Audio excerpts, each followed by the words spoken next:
to see you, sir. And you, Watson? May I ask, Holmes, how did this all come about? Are you referring to how I was able to find you stowed away under this table? Yes, sir, precisely. It's really quite obvious.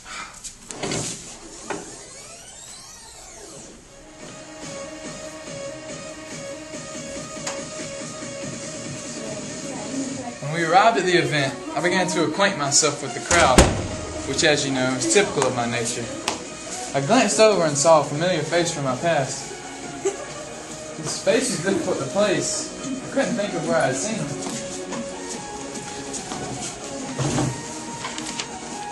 I didn't ponder on the strange man for long. My concentration was broken when you went for a drink. Yeah, I'm about to go get a drink. Would you like one? I'm fine, thank you, good sir. I noticed that the man I had laid eyes on before had disappeared. This seemed peculiar, but I had little time to ponder the situation because you, dear Watson, were returning. There you are, Watson. That was fairly brief. Yes, I had a quick word with an old acquaintance, but did not want to tear it. As I glanced down, I noticed what appeared to be approximately an inch increase in the size of your shoe. It's very rare indeed, dare I say impossible, for a man's foot to grow once he has reached maturity. Never mind the severe impossibility of a foot of anyone's growing so quickly. Will you meet me, sir? I'm sorry, Watson. Meet you where? At 1017 Grove Street. I tell you, Holmes, I have a very peculiar feeling about this situation. I feel our assistance is urgent. I must attend to my wife presently, but I will accompany you momentarily if you will go on ahead. I won't be a tick. Oh, of course. I shall see to the matter right away. All right, Jack. Can you give me directions to find me? On the contrary, he gave me directions to the neighboring house. But how did you know I was here? It was all quite elementary, Watson.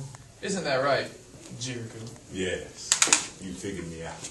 I remember the home of Linda Jericho, one of my most intriguing cases. Ah, my dear wife. Indeed. It all happened 10 years ago. My wife Linda then worked for a local bank. Every month when it was time to send out bank statements, she would look over the accounts and steal hundreds of thousands of dollars from the accounts of several of the wealthiest account holders. One day an angry customer came in and demanded to see the manager, stating that someone was stealing his money and that he had been keeping track of all of his spending. That dog told the manager he had noticed over the past several months and he could prove it wasn't a simple mistake. To his case, and to my wife's misfortune, he refrained from using the bank services for 4 weeks.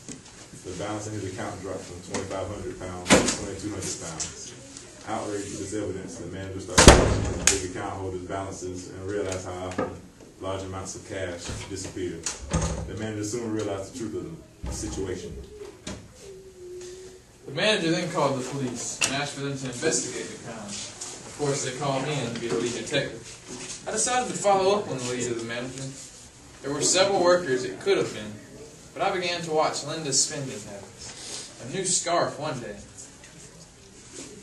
a dazzling set of earrings the next.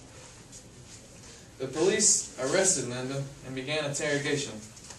She pleaded poverty and the failing health of her poor husband. But in the end, she was held accountable. The job was quite easy. Yes, Holmes. You put her away. And since then, I've agonized over how I can repay you for taking something so precious of mine. I've studied you and decided the one person whose disappearance would distress you most is Dr. Watson. But the likeness is outstanding. My own chemicals. Once a specimen is taken, the features are easily replicated. Jericho, old boy. I must say, you really have surprised me.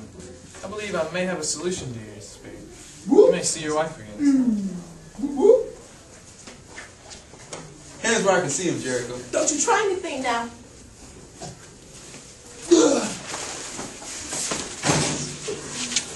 Come on now, Watson. I believe we might still make it home in time for tea.